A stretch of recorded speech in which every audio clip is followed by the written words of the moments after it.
राजस्थान आदरले. 13 वर्षाच्या मुलीवर 30 जणांकडून कित्येक दिवस अत्याचार. 13 वर्षाची एक कली.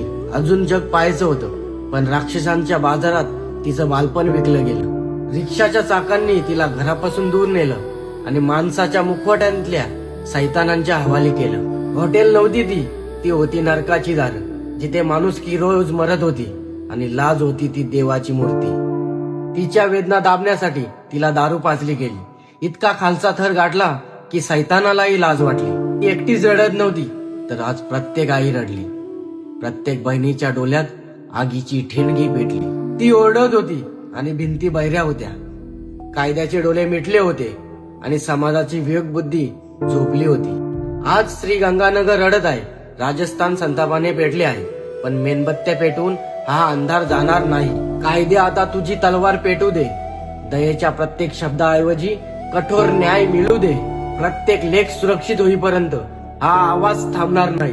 अन्यायाच्या प्रत्येक सिंहासनाला जनतेचा हा रोष आद्रवत राहील. लेख ही वस्तू नाही, तर ती जगण्याचं कारण आहे. तिच्या सन्मानावर घाव घालणारा माणूस नाही, तर मानवतेवरचा कलंक आहे.